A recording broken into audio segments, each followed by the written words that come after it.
ये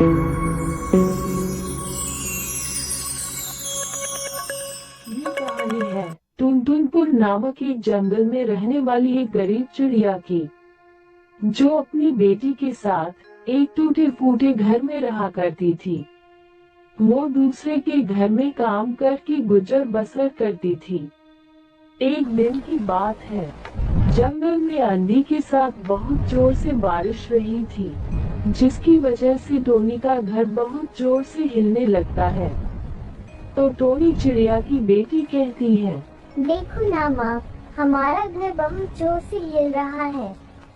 लगता है हमारा घर टूटने वाला है। तो टोनी चिड़िया कहती है, हाँ बेटा, लगता है हमारा घर अब टूटने वाला है।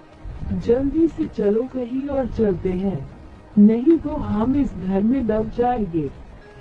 इतना बोलकर टोनी चिड़िया अपनी बेटी को लेकर बाहर आ जाती है और अपने पड़ोसी चिंटू कबूतर के पास जाती है और कहती है, चिंटू भाई साहब, ओ चिंटू भाई साहब।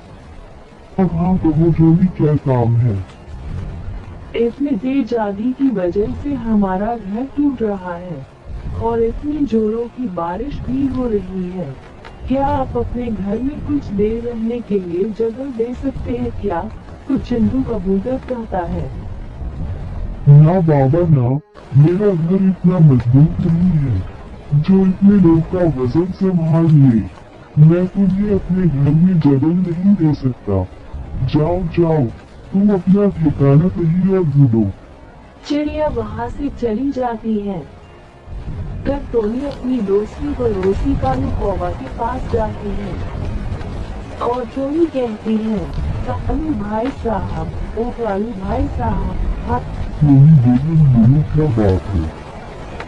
कालू भाई साहब, तेज बारिश की वजह से हमारा घर टूट गया है। क्या आप अपने घर में थोड़ी देर रहने के लिए जगह दे सकती हो क्या? अरे नहीं टोनी बोले, मेरा घर इतना छोटा है कि हम इस घर में बहुत मुश्किल से रह पाते हैं। और तुम कहाँ रहोगी? और हम मेरा घर बड़ा होगा तो मैं तुम्हें अपने घर में रहने के लिए जगह जरूर देती। चिंटू कबूतर की बात सुनकर टोनी चिड़िया वहाँ से चली जाती है और एक पेड़ पर बैठकर बारिश बंद होने का इंतजार करने लगती है।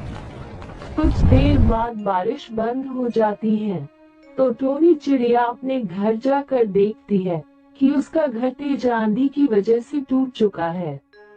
और टोनी चिड़िया की बेटी कहती है, माँ, तेज आंधी की वजह से हमारा घर टूट चुका है और हम कहाँ रहेंगे माँ?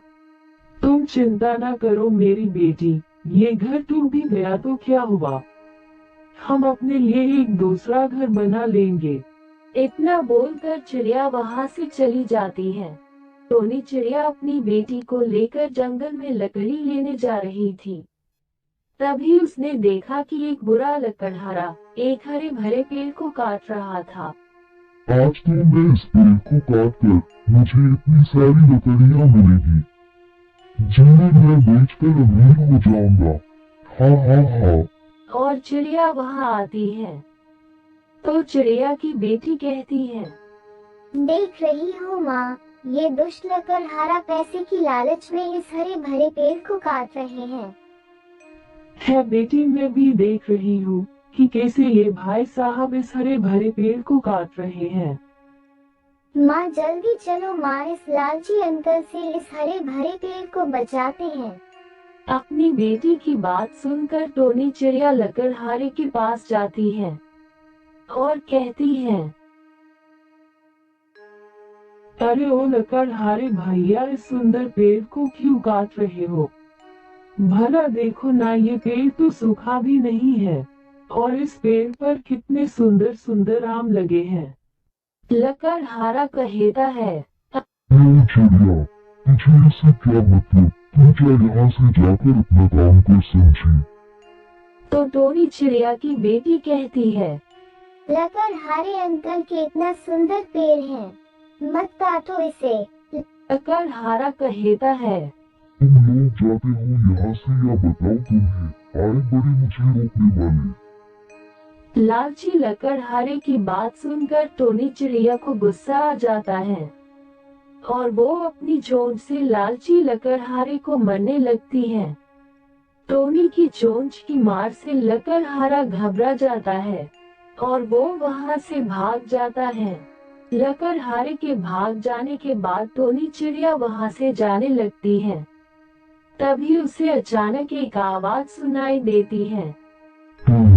अरे टोनी, टोनी ने चारों तरफ देखा तो कोई नहीं था। तब कौन है, सामने आओ। मैं टोनी, मैं हूँ आम का पेड़। आम का पेड़। हाँ टोनी, मेरी तरफ देखा और तुम डरो मत, मैं तुम लोगों को कुछ नहीं करूँगा। क्या आप बोल भी सकते हो, आम की पेड़? हाँ मैं बोल भी सकता हूँ क्योंकि मैं एक जादुई आम का पेड़ हूँ। तो आपने उस लालची लकड़हारे को क्यों नहीं भगाया? वो तो आपको काट रहा था। वो क्या है, मैं तो ही कि मेरी आवाज वही सुन सकता है जो अच्छे और सच्चे मन का होगा, और तुम्हें भी मेरी आवाज इसलिए सुनाई दे रही है क्योंकि तुम एक अच्छे और सच्चे मन की चिड़िया हो।